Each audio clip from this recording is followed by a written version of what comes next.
Television is not the truth. Television is a goddamn amusement park. Television is a circus, a carnival, a traveling troupe of acrobats, storytellers, dancers, singers, jugglers, sideshow freaks, lion tamers, and football players. We're in the boredom-killing business. So turn off your television sets. Turn them off now. Turn them off right now. Turn them off and leave them off. Turn them off right in the middle of the sentence I'm speaking to you now. Turn them off.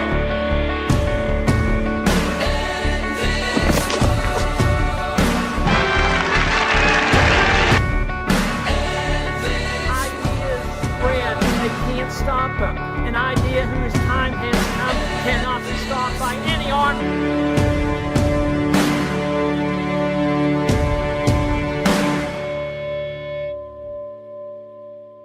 Welcome to Eradicating Programmed Ignorance, brought to you by the Liberty Beacon Project and broadcast on TLBTV. We do a lot of discussion on eradicating programmed ignorance, and the things we discuss are things that harm humanity. And we talk about the pharmaceutical issue, and we talk about the GMO issue, and we talk about the geoengineering issue, we talk about the vaccine issue, and we talk about all of these issues that are affecting humanity in a negative fashion. We're watching birth rates drop across the planet. The United States, at the end of the calendar year 2015, I believe, had a 314,000 birth deficit. Okay, so we're looking at what could be, okay, the culling of the herd. But what's the biggest perpetrator? What's the biggest perpetrator of damage to humanity? What is the biggest thorn in our side? And what creates the most grief? Well, I'm not telling you that a mother's child dying from polio doesn't grieve her.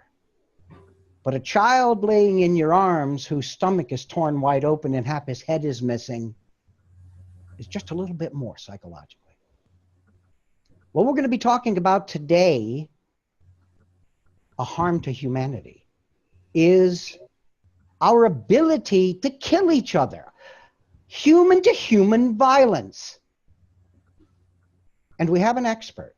We have a gentleman who's going to be coming on with us today who's been researching this as an activist, as a peaceful activist, a non-violent activist, but as an activist for 36 years and writing about it. And he is also a contributor to the Liberty Beacon Project, and we are also proud of that. And yes, I move my chair around when I talk. I'm on a swivel chair now, Rebecca. God, you're all going to get dizzy. But anyway. Like a soapbox. Yeah. So the point here is, we address all of the mechanisms, but barely do we ever address what I consider to be the most heinous of all of the mechanisms, and that is perpetual warfare. And that is, on the inner cities, you might as well, I don't know, call it a war zone. We're talking tens of thousands of people each year dying in the inner cities due to gun violence, due to being bludgeoned to death, due to being run over by a car intentionally. Let's stop and think about the human-to-human violence. Okay? Let's stop and think about that. Let's reflect on it, and let's talk about it with somebody who I have a lot of admiration for, and I really like what he writes. Rebecca, why don't you tell us a little bit more about this guy I've been alluding to? He is phenomenal. His background is absolutely stunning. You would never guess the amount of things that he has experienced in his life, but he in his life has spent a huge amount of time with a commitment to understanding and ending human violence, which is absolutely essential, and there's a lot to really understand about it, and he really is able to bring it home and sort of simplify some of the understanding to understanding, if that doesn't sound like a oxymoron. But at any rate, he's done extensive research, just like you've mentioned, but he started it in 1966, and it was really an effort to really understand why humans, you know, are violent and why they've been nonviolent. And as a nonviolent activist since 1981, he is the author of Why Violence. He's, like you said, a contributor to the Liberty Beacon. He is amazing, and he's just a delight to talk to. I think our audience is going to really be able to connect with him very well. He is author Robert J. Burrowes. Hello, hello, Rebecca and Roger. Hi, we are so excited to have you here. Thank you very much. I'm delighted to be on the program. I want to say one more thing before we start this conversation, okay? I don't care what a man's politics are. I don't care if he's a liberal. I don't care if he's a progressive. I don't care if he is, it doesn't matter, okay? It really doesn't, even if he's a neocon. What matters is what's in its heart. What is in this individual's heart? Now, from the first time I met you, okay, I went and dug, and believe me, I can find information on the internet most people don't even know is there. And what I found out about you is that for a good portion of your life, you have been striving to find a way to, I don't know, mitigate the massive human-to-human violence that seems to be on the uprise again. In this case, Robert, I don't give a damn what your politics are. You have my admiration and you have the support of the Liberty Beacon Project. So why don't you jump in here and tell us a little bit about you. How did you get on this path? Because it's not a path most people are going to take. You're in an extremely small minority, but a minority that fills a huge and, I don't know, almost unfillable gap.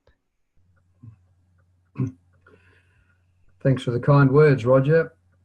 The journey for me started with the fact that my father had two brothers and they were both killed in World War II.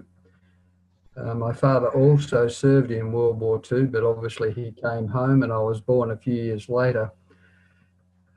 His older brother, Robert, after whom I'm named, was captured by the Japanese when they overran Rabaul on the 22nd of January 1942.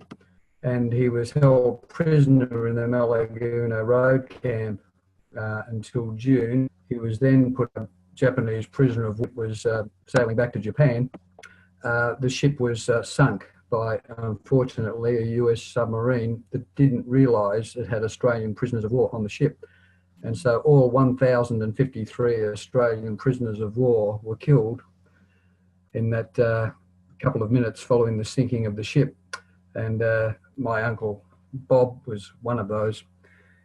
My father's other brother was his twin brother Thomas, and he was shot down over Rabaul when his plane was on a bombing mission over Rabaul, and that was his first flight, believe it or not, so he was killed.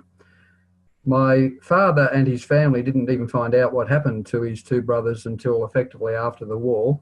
They had some knowledge of Tom, but Bob was certainly unknown. It took some years to establish what had happened to the Montevideo Maru.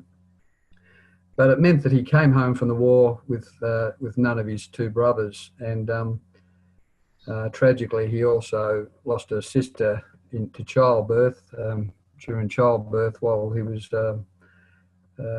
shortly after the war, she died, and he didn't see her, and his father died while he was away. So my father was grotesquely impacted by the war, both directly and indirectly.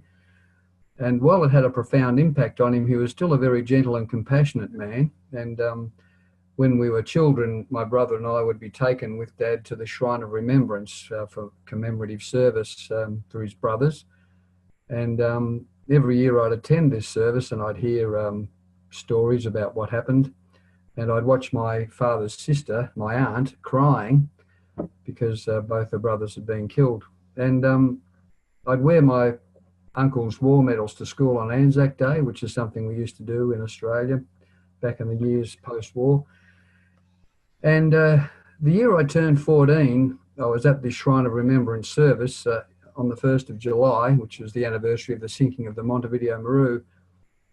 And it just occurred to me that if human beings spend so much time killing each other, there must be an explanation for that. And I was, you know, how when you're a kid, when you're 14, I mean, you're idealistic, you think you can do anything. And I just thought, I wonder why no one's actually, well, it seems to be the case, has set out to answer this question why we go around killing each other. And I thought, well, maybe, you know, I can play a part in that and trying to work out why this happens and provide a better explanation than any we've got so far, given it's still happening, and maybe do something about it. Well, as I said, the good news is when you're 14, you think you can do anything. So I decided I'd try and work out why human beings kill each other, and if with that understanding, then develop a strategy to end it.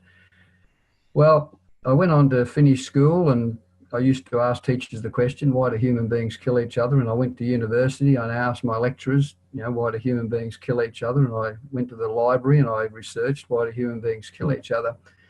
And I kept finding nothing that really directly asked the question or attempted to answer it, even though there was plenty of explanations, for example, of why we fought wars. And you could read explanations about the nation state and the United Nations Charter, and it preserves the right to defend against aggression and so on. But it seemed to me to be sort of missing the point about what was driving it to begin with.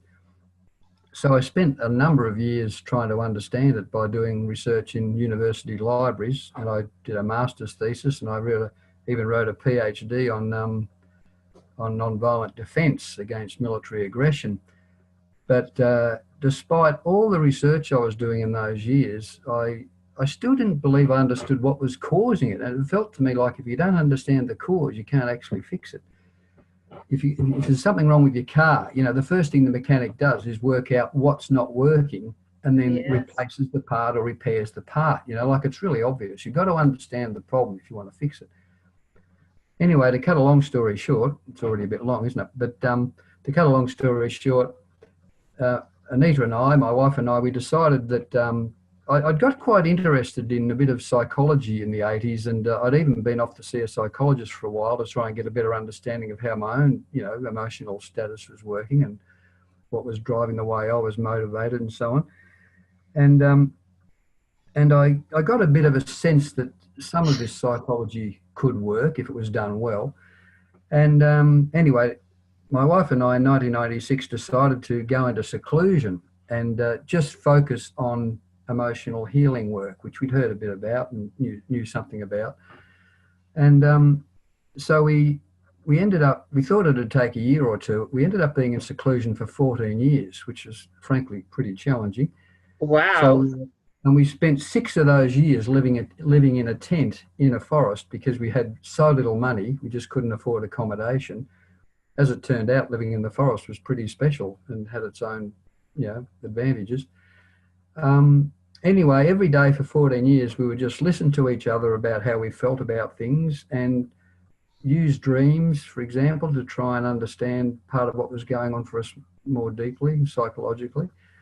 And anyway, again, eventually we, after years of doing this work, and what we found was we dug out more and more of these suppressed feelings we had. So, for example, I'm a very non-violent person, but I found myself getting angry a lot, and I thought, well, what's this about? You know, so I'd get angry, and I used to, when we were in a house initially, I'd smash squash rackets into cushions, and I've got a question for you.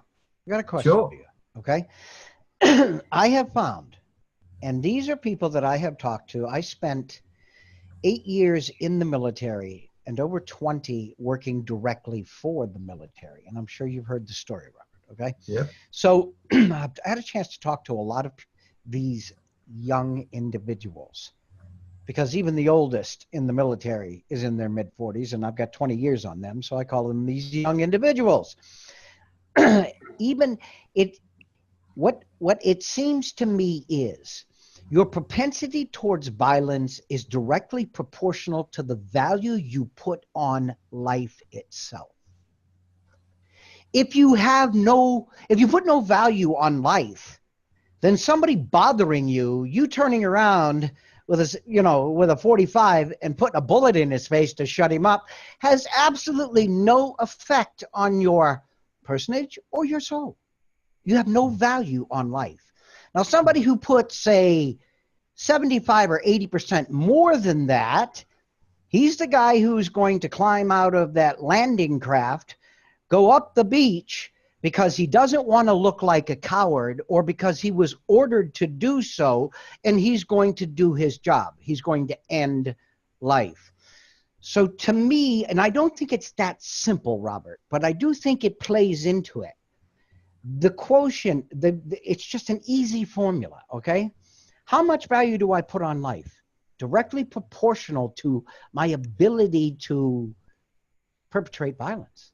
Am I way off the path here? Oh, no, not at all. I think for me, the issue is would then become, or the key question then becomes, how do we understand how much value people put on life? You've been studying it for 36 years. You tell me this. Okay. And The summary of what we learned in those 14 years was, in essence, that all violence originates with how adults treat children. And so, for example, if you've got violence is learned in a lot of cases. In a lot of cases. Right. And we believe in all cases. So if a man's violent towards women, or if an employer's violent towards their workers, or if a white person's violent towards a person of color, all of these things are something that are learned during childhood. And the problem became, the deeper we went in understanding ourselves, we could just see this so clearly in the people around us, including our own families or friends we've known all our lives, etc., was that what human beings called socialization is essentially a process of terrorizing children into doing what the adults around them want them to do. And this has become a vast enterprise that every society, every civilization engages in. We terrorize children into doing what the adults want. And it's called socialization. It's called preparing the child to grow up in that society. It's called teaching them culture. You know, it's got lots of other names, but essentially it's terrorizing, because it's basically putting up roadblocks all over the place and saying, this is the part of the sandbox you're allowed to play in. These are places you can't go. And to a child, that can be traumatic. You're telling me there's this big freaking world out there and I'm only allowed in this area? Yeah, exactly. Yeah, and the problem with that area is it's a very narrow Just hold on one second, because Rebecca's going to explode up there if she doesn't say something. Go ahead, Rebecca. I'm wondering how religion comes into play in addition to what you just said, and actually prior to that. But when you said that, that makes total sense, as I am extremely fluent in the domestic violence cycle and so on and so forth, which it's very interesting. And what I have said all along is that in home, that's your relationship boot camp. So everything that you see mom and dad doing and how you're responding to that is exactly how you're going to, what's ingrained into you. That's your boot camp for close to it. Yeah. Yeah. So, but I'm also wondering how religion comes into this, because you have a sect of society who is very religious and believes in truly loving each other and treating, each other with peace and love. And then you have the other side of the world who is doing very violent things across the world, claiming that that's a religious issue as well. Yes, well, from our point of view, the problem is that really any of the institutions in society, whether it's the education system, religion, or even other socialization processes, are all equally violent. And none of them help the child to realize its own potential. Every individual human being that is ever born has a self-will. That is an evolutionary gift, if you like, and if unimpeded, that self-will would enable that child to grow up learning what it needs to learn to function with enormous effectiveness, and to do it with a power, but also with a compassion and a consideration for those in the society in which it grows up, that would be utterly breathtaking. But instead of our religions and our education systems and so on letting the child grow up to be him or herself, precisely as evolution intended, and to find their own unique path, we are always, as Roger put it, being squashed into the corner of the sandbox. Hold on, one second. Let me give you another little example of that. Okay, in the early 1900s, the United States was still pretty much almost pre-industrial. Okay, things were starting to happen. The railroads were starting to spread across the country at an accelerated rate of speed. Steel mills were going up all over the place because you needed to make railroad ties, so on and so forth. Okay, and it's spreading across the country, and the industrialization of America is coming. And Henry Ford, okay, of the Ford Motor Company, steps in and says, I need to do something about this. Okay, and he started a bunch of I don't know what they call them, local school boards in communities, okay? And pretty much at that point started to take control of the curriculum, the corporatocracy. And his quote, when asked why he would spend all this money on schools and stuff, the quote that's attributed to him is, "We want good workers, not smart workers."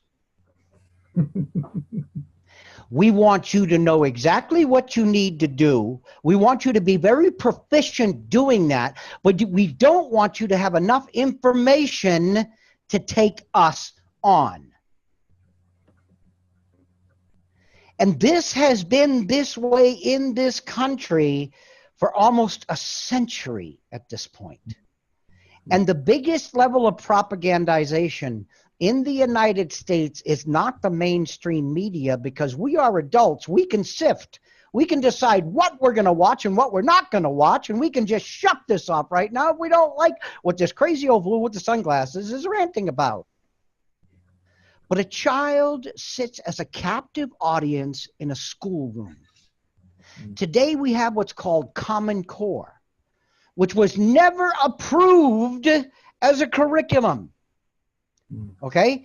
It is not funded by the government. It is funded by Bill Gates. It is funded by the Rockefeller Foundation. It is funded by the Ford Foundation. Gee, the links go awful deep, don't they? Common Core is set up so that a child understands the basic concepts of everything, but their mind can't grasp anything above a certain level. Common Core is destroying the American society and enslaving it by the means you described, sir. And anything I say, here we go, people, you know what I'm about to say. Everything I've just said is a fact. I don't challenge you to prove it wrong. I dare you to prove it wrong. So, Robert, does this fit right into the pattern, this scenario of what you were describing to us? Yes, it does. I mean, the problem is that, again, as I said, each human being is born with a unique capacity to realize itself, to become who evolution intended it to be, a unique, powerful organism. And our education system in its entirety is designed to reduce you to, if you like, a pliable worker, pliable soldier who will perform a function in a preordained system. There is no free will anymore. There's no opportunity to make even the remotest attempt to live a unique life where the potential of that organism is realized. And so all humans are trapped in a system of this nature, to a greater or lesser extent, but certainly those in modern industrial societies have no chance, really. And that's why you've got most people fairly passively serving out lives as slaves, and whether they perform it as a worker, as a soldier, as a participant in certain religious systems or whatever, the reality is that it's not about them exploring what it means to be their unique self during their childhood and then to travel a life journey of self-discovery, to become everything evolution intended them to be, or gave them the potential to be, if that was nurtured by society. Are you saying that the machination of today's societies are truncating our ability to find out and explore what we actually should be and were intended to be? Yeah, Robert? precisely. Okay, well, there Everything must be a little about lag. modern Look, you're only society 8,000, designed 10,000 to miles from destroy me. the individual. Yeah, we've got a bit of a lag. I'm talking over you. But, you know, like I said, what, 12,000 miles between you and me? At least halfway Yep. around the planet. All right, my friend. So, Rebecca, you want to squeeze something in there before we start ranting again? Because we both seem good at that. I think you've really just hit on some things that had been going through my mind, such as Common Core and the education system. So I think for right now that's it. But I know that, Robert, you have some other things that you've been involved in, including movements that have been there to really help others, including something to do with refugees. Yes, I think because of my great concern about human violence from a young age, I've often tried to find ways of exploring how we can end violence in many contexts. And while focusing on children is certainly, from my point of view, the core, it's also the case that that there's many other dimensions of violence. So, for example, in Africa in 1985, I spent 3 months working in a refugee camp in the Sudan at the height of the Ethiopian war and famine, and in that camp 5 people died every day, and they died of starvation and of the illnesses that come with malnutrition, and a lot of them were simple ones like diarrhea. So the concern that sort of became more focused out of that was simply that the world devotes enormous amounts of resources to fighting wars, for example, and nowhere near enough to whether or not people have enough to eat, whether or not they have an adequate place to sustain themselves environmentally, a house to live in. But I think, again, that was just one of many experiences. And I've spent a lot of years as an activist working on environmental campaigns, social justice campaigns, and peace campaigns, all of them designed to try and help people realise how we can resist this great monster, if you like, that we, if you call it industrial civilization or whatever name you want to give it, that's really consuming human beings as fodder to produce material outcomes, but not to enable each of us to become, as I keep saying, who we were meant to be. Because I'm concerned about how effectively we struggle as activists, I've put a lot of energy into learning about strategy for nonviolent campaigns. And I now spend a lot of time supporting people to learn that. Rebecca, did you want to say something? Well, I'm wondering too, with the amount of research that you've done, if there is actually a solution to the violence problem that we're seeing. Is there something that we can do, or is this more individualistic as well, based on the fact that this is what's ingrained from the time we're children? The good news is, I think, despite the monster in which we find ourselves living, if you like, there's a lot of ordinary human beings out there who I think are remarkably compassionate, who would like the world to be a much better place, and who have an enormous commitment to that effort. And I think there's a great deal any one of us can do, and that's why I try and focus a lot of my energy on helping ordinary people. The most important thing I would invite people to consider doing is, if you are a parent, I wrote a document called My Promise to Children, which outlines some very simple things you can do as a parent to try and nurture the child. And particularly that includes listening to the child from the day it's born, so that it can tell you what it needs to realise its destiny. And listening sounds easy, but it's not. It means listening to things that are sometimes not what you want. Sometimes they're a bit scary. Sometimes they might even make you angry. But the more you can listen to a child, and a child communicates from the day it's born. When it cries, sometimes a good parent can tell whether the crying's from sadness because the child's actually angry and it's a form of screaming, and so on. But if you let the child have those feelings rather than comfort them or distract them or reassure them, or perhaps worse, scream at them to shut them up, if you let the child have those feelings and express them. Yeah, that's right. Worse, we do all sorts of things to shut off a child's feelings. And when you scare a child having its feelings, you destroy its power. because all of our power really comes from our feelings. It's the mental function that gives us power, because our anger tells us what's right. Our fear tells us when we're in trouble and we need to respond to that. Our crying tells us we're sad. So our feelings give us enormous power, and a child needs to be able to have those feelings so that it's in the strongest possible position to respond to what's going on around it as it grows up. So if we listen to a child, listen to its crying and say, it sounds like you're sad, or if they're scared, it sounds like you're scared. Let them feel scared longer. Let them get angry longer. Teach them safe ways to be angry. They don't have to do, you don't have to let violence and fear turn into anger and fear turn into violence. Anger can be safely expressed. Fear can be safely expressed. Sadness can be safely expressed. If the child is allowed to feel their feelings and to fully express them, they will come out of that with insight about how they need to move forward. The trick is then to let the child make that decision.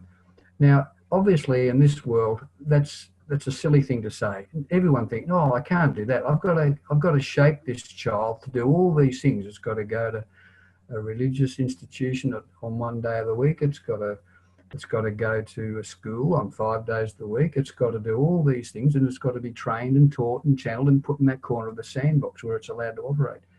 But if we can listen to a child and let the child make decisions for itself, it will become a powerful and also a very concerned, compassionate, caring individual, because it has had modelled for it being given the chance to do what it knows is right for itself. And that means that it will learn to do that and provide that opportunities for others as well. Let's take this up a notch, okay? And again, I'm the guy, the walking encyclopedia, so let me throw a scenario at you. And this is what, along the lines of just what are we facing when we want to end human-to-human violence? What are we facing? Who are the people who are actually instituting a lot of what we see? Because most soldiers don't wake up in the morning and say, I want to go out and kill somebody today. Okay, they're ordered to do it. It's part of a career. It becomes part of their life, blah, blah, blah. Okay, since the year 2000, the government states that over $6 trillion of U.S. money, taxpayer money, has been spent fighting wars in the Middle East, whether it be in Libya, whether it be covertly or with drones in Pakistan, whether it's in Afghanistan, whether it's in Syria, whether it's in, should I go on and on, Sudan.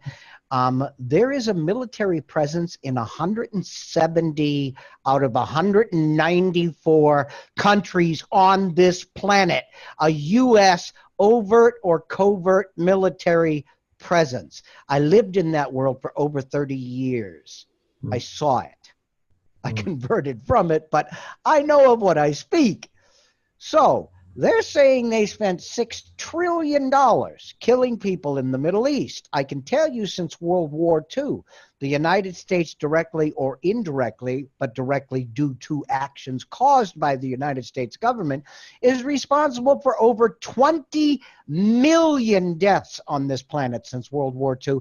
And some say that number actually approaches 30 million people on this planet, depending on the criteria you set up to get the number. So we're talking about $6 trillion. I'm telling you that that's what the public sees. The real number is at least 12 to 15 trillion dollars. Okay.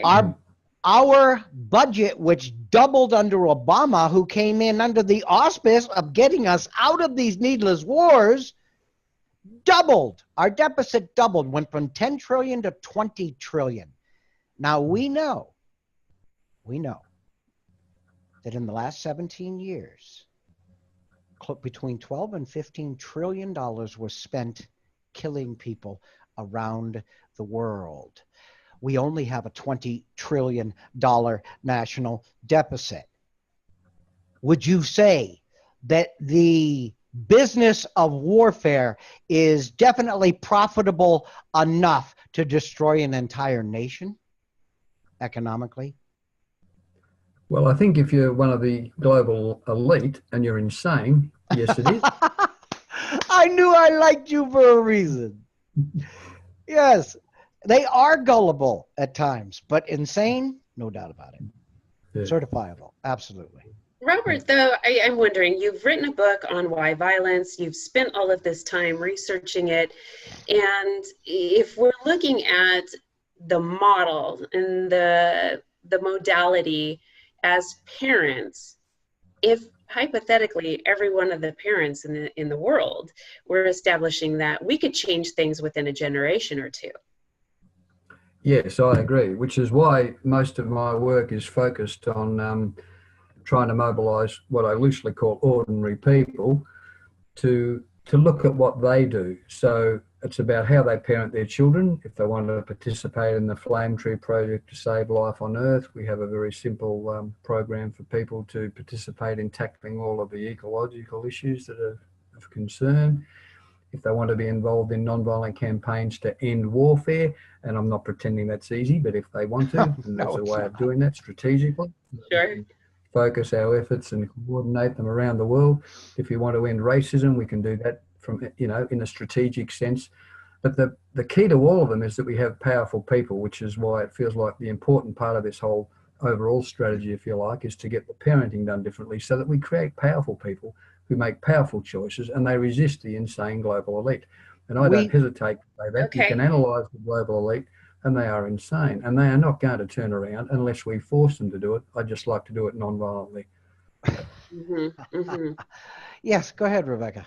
No, I just think that is very interesting, and a lot of times we don't really associate what is going on within our own homes in a global view. And so this is really interesting, the findings that you've had. And not only have you spent all of this time researching it, you're still looking into it and also getting the message out so that people can be educated and do raise powerful children that are peaceful.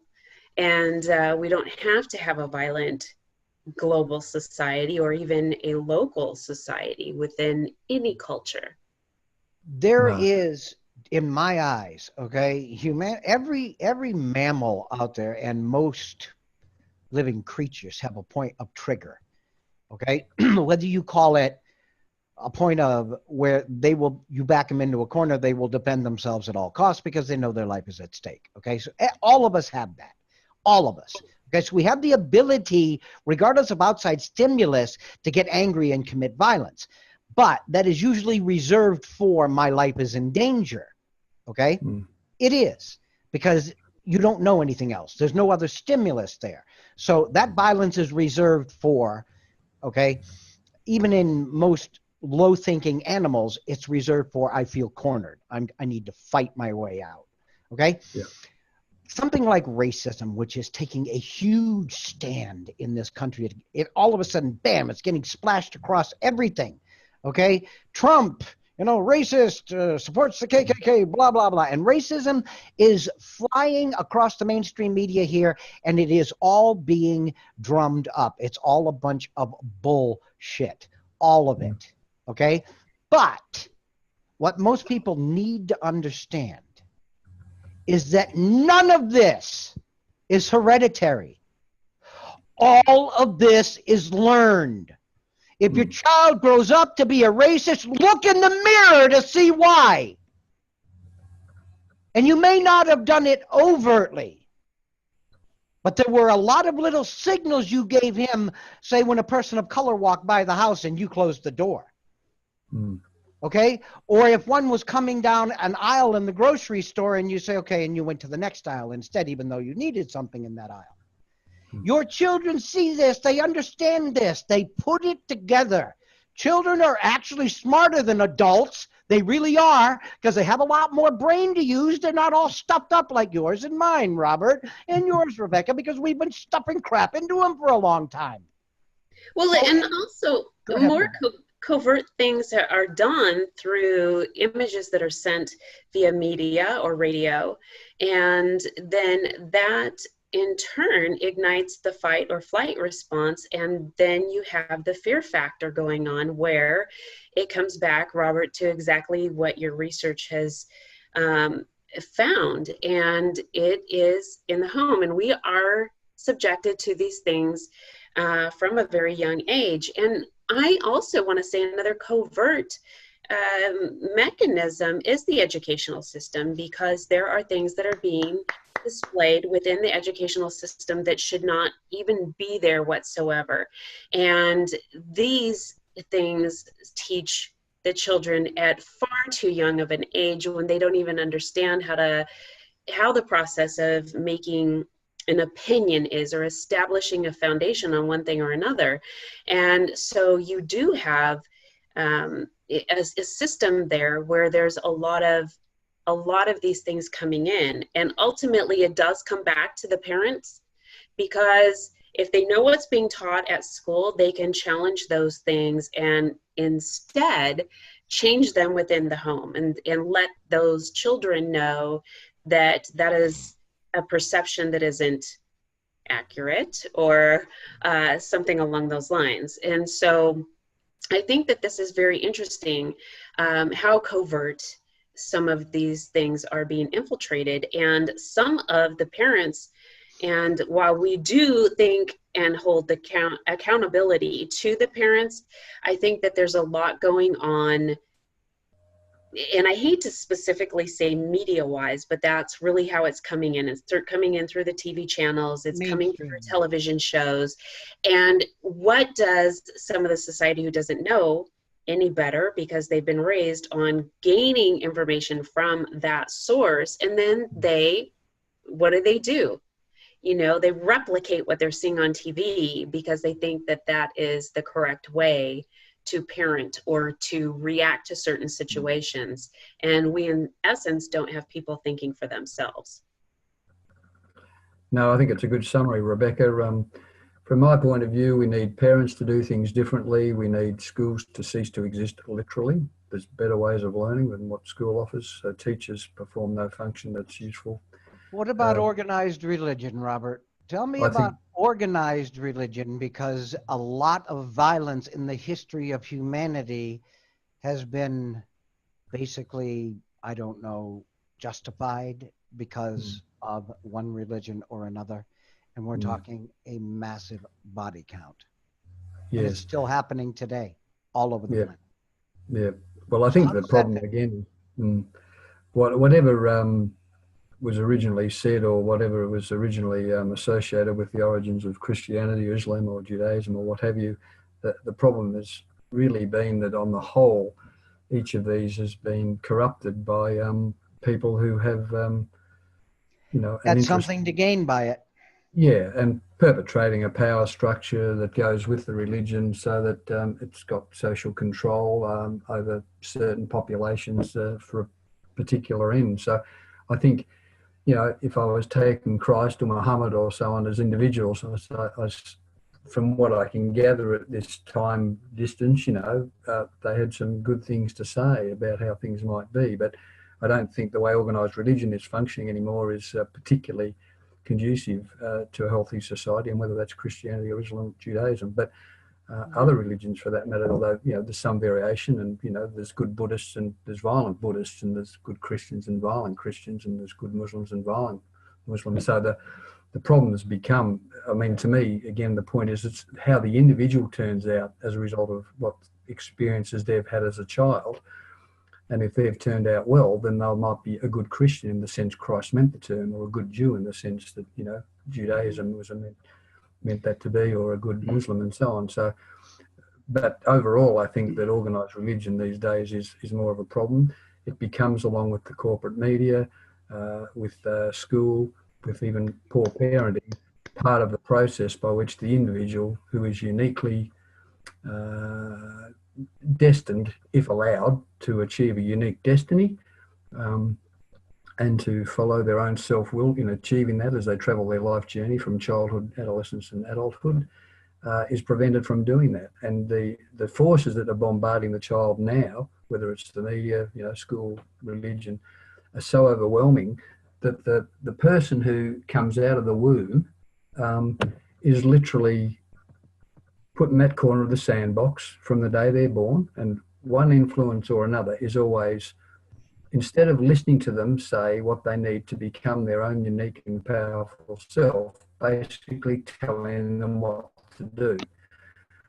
So So in essence, parents are trying to shape them. Religious figures are trying to shape them. Rulers trying to shape them. Robert, what you're saying is there's just so many multiple forms of manipulation. Yes, exactly. And I think that I'll tell you what, we're getting close to the end of the show here. What I want to do is something that we haven't had a chance to do yet. So I hope you've got a list in front of you, Robert, because these will also be included in the article that this show will be embedded in. But let's tell people what forums you have, where they can go, and what the missions of those forums are. Okay? okay. Websites, Thanks, Roger. Facebook, whatever. Yep. Go ahead. Well, Anita and I have got 8 websites on the internet, each addressing a different form of violence. Probably the key document, if people want to understand violence, is a document called Why Violence, and it's written by me. So if they Google Why Violence Burrowes with an E, Burrowes, they should find that easily. And that explains both the visible violence, which everyone sees, that's inflicted on children, but also the invisible violence, of which we've got 232 categories, invisible violence inflicted on children, and also the utterly invisible violence that's inflicted on children. And if you understand, it's a 25-page document, so it's not too bad, but it'll give you a good solid understanding of what they're told, because they haven't got enough of a self to sort of decide this war is ridiculous and I shouldn't be here, it's unjust and it's going to kill people. Another document is the Flame Tree Project to Save Life on Earth, and that outlines a very simple way of fighting all of the ecological battles we need to fight, essentially 10% reduction a year in each of 7 areas of consumption for 15 years, 10% increase in self-reliance for 15 years.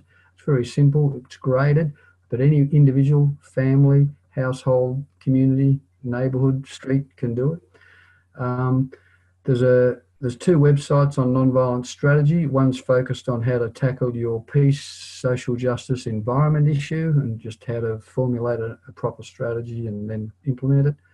There's a website called Nonviolent Defence Liberation Strategy, and that one explains how, for example, a group can resist a genocidal assault, how a national liberation struggle can be conducted, such as for the Palestinians, for example. How to resist a military coup like in Brazil. And then there's another website called the People's Charter to Create a Nonviolent World, and that's one that everyone can sign up to, and saying they'll sign a short and easy pledge saying they'll do what they can to end human violence in their context. And the Charter outlines most of the major categories and strategies for dealing with it. It's only 2 pages, but we've got signatories in 101 countries so far. So a lot of people around the world are signing up to make that commitment. Wonderful. Yeah. So they're the 5 main ones. There's some others there. There's a personal one for myself. Well, and so on. I would tell you that just about any link that you can imagine will be included with the article that accompanies this show. And I've got to tell you something. I have rarely talked to an individual as focused as you are. I have rarely talked to an individual who has a mission that is as sterling as the one you have. I have rarely talked to an individual who doesn't feel that he needs to be in the spotlight all the time, but he needs to keep learning all the time. The articles you have sent us have been, and I've written well over 1,000 articles. The articles that you send us are well thought out. They touch the soul. They go beyond touching the brain. They touch the soul. They stir something in you. They make you feel something while you're reading it. And don't you look me straight in the eyes right now through my sunglasses, Robert, and tell me you didn't intend to do that, because I know you did. And you're doing it well. Thank you. When you send me an article, there's a big smile on my face. We want to thank you so much for your contribution. This is why we felt we needed to introduce you to the Liberty Beacon Project. And we're going to get you to do a radio show from down under. Not radio. Our TV show. Yes. Just like this. From Down Under. Yep. And that's your boss up there. She's the media director. Yeah. Hey, I just founded the project, and I still go to the media director for media issues. He does. He does.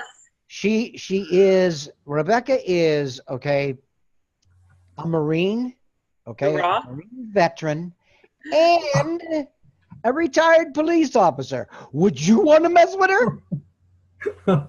Plus, she's educated beyond what you can believe. Well, I can see, Roger, why we're both willing to defer to Rebecca. Is that right? Oh, yeah. Oh, yeah. He does, too. He says, this is your ball game. Yes. And Roger, you're the founder. This is your ball game. So I listen to my boss. Well, I'll tell you what, and here I'm going to say it again, Rebecca. I make up memes with sayings on them. One of my favorites is, the sign of true leadership is in those you choose to stand beside you, not behind you. I agree. Yeah.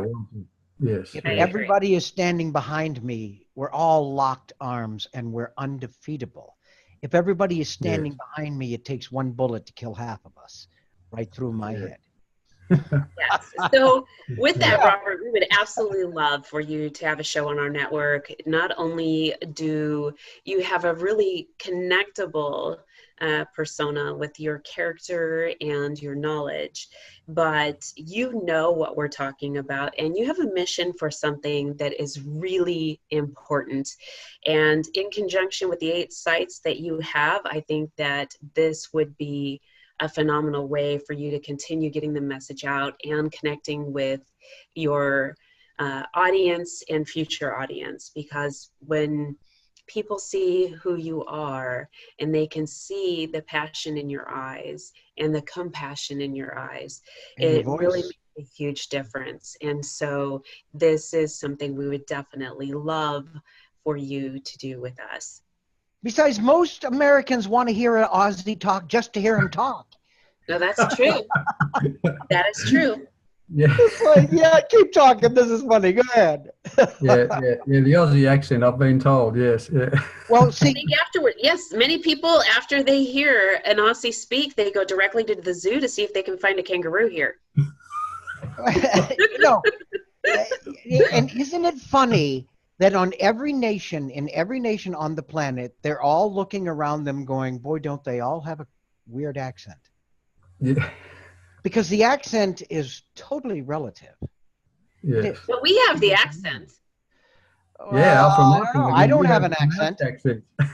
I don't have an accent. Yes. But anyway, look, we really appreciated you coming on. We got some great information out. I got a chance to rant a little. You got a chance to rant a little. And Rebecca got a chance to get at least a word in edgewise, of which we're always appreciative. Woohoo! And for anybody who doesn't know, because I'm started saying this at the end of the show for some reason, and I don't know why. Rebecca Mahan is the media director for the Liberty Beacon Project, but she is also the host of Rebecca Sounds Rebelly, another great show on TLBTV. So please do us a favor, take a look at it, everybody. But Robert, the pleasure has been immense, and with both you and Rebecca here, how could I not have had a great time? Come on. Well, thank you both very much. It's been a pleasure to be interviewed by you, or to have a discussion with you, shall we say. And can I also just affirm the fact that you both had sufficient selfhood to go beyond all those years in the military.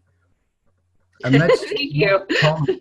You know, that's really not common. So I just like to affirm the fact that, see, this is the part of you that we need to give each individual the chance to access, and hopefully as young as possible, so that the little kids of the world become everything they're meant to be. Perfect. Rebecca, it's always great to have you on the show.